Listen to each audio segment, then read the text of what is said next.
પોરબંદર શહેરમાં ગત ચોમાસામાં ધોવાઈ ગયેલા મુખ્ય માર્ગો લાંબા સમય વીતી ગયો હોવા છતાં આજે પણ બિસ્માર હાલતમાં જોવા મળી રહ્યા છે। ત્યારે આ રસ્તાઓનું ચોમાસા પહેલા સમારકામ કરવામાં આવે તેવી જાગૃત નાગરિક દ્વારા લેખિત રજૂઆત કરાઈ છે। પોરબંદર શહેરમાં બિસ્માર રસ્તાઓની સમસ્યા હવે હદ વટાવી ચૂકી છે। છેલ્લા 1 વર્ષથી મોટા ભાગના મુખ્ય માર્ગો ભંગાર હાલતમાં છે, છતાં મહાનગરપાલિકા તંત્ર દ્વારા કોઈ સમારકામ કરવામાં આવ્યું નથી। આ અંગે તાલુકા, જિલ્લા અને રાજ્ય કક્ષાના સ્વાગત ઓનલાઈન ફરિયાદ કાર્યક્રમ તેમજ ગાંધીનગર મુખ્યમંત્રી સુધી લેખિત રજૂઆતો કરવા છતાં તંત્ર ઘોર નિદ્રામાં હોય તેમ કોઈ કાર્યવાહી થઈ નથી।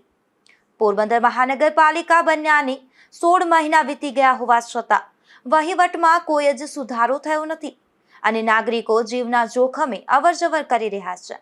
ત્યારે દિલીપભાઈ મશરૂ દ્વારા મહાનગરપાલિકા કમિશનરને કરાયેલી લેખિત રજૂઆતમાં શહેરના અતિ વ્યસ્ત રસ્તાઓ તાત્કાલિક રિપેર કરવા માંગ કરાઈ છે।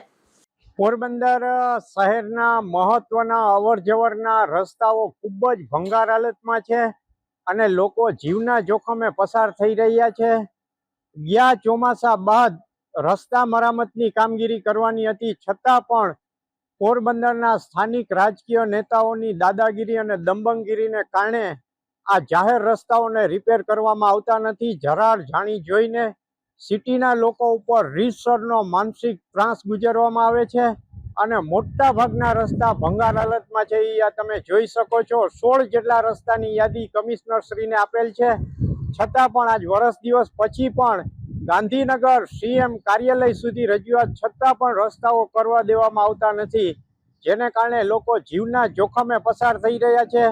નજીકમાં જ 2027ની વિધાનસભાની ચૂંટણી આવી રહી છે, ત્યારે રાજ્ય સરકાર અને સંગઠન તનતોડ મહેનત કરી રહ્યું છે, ત્યારે પોરબંદરની અંદર વિચિત્ર પ્રકારની પરિસ્થિતિ ઊભી કરવામાં આવી છે। ધરાડ અને સિટીના લોકો ઉપર રીતસરનો ત્રાસ ગુજારવામાં આવે છે, જેથી રાજ્ય સરકારને મારી વિનંતી છે કે આ બાબત હસ્તક્ષેપ કરી અને તાત્કાલિક રસ્તાઓની મરામત થાય એ બાબતની સૂચના પોરબંદરના રાજકીય આગેવાનોને આપવામાં આવે એવી મારી વિનંતી છે। રજૂઆતમાં એવી પણ માંગ કરવામાં આવી છે કે આગામી ચોમાસાની ઋતુ શરૂ થાય તે પહેલા જ આ તમામ રસ્તાઓનું વહેલી તકે મરામત કામ પૂર્ણ કરવામાં આવે, જેથી શહેરીજનોની સમસ્યા દૂર થાય। નિપુલ પોપટ સાથે અશોક થાનકી, ગુજરાત ન્યૂઝ, પોરબંદર।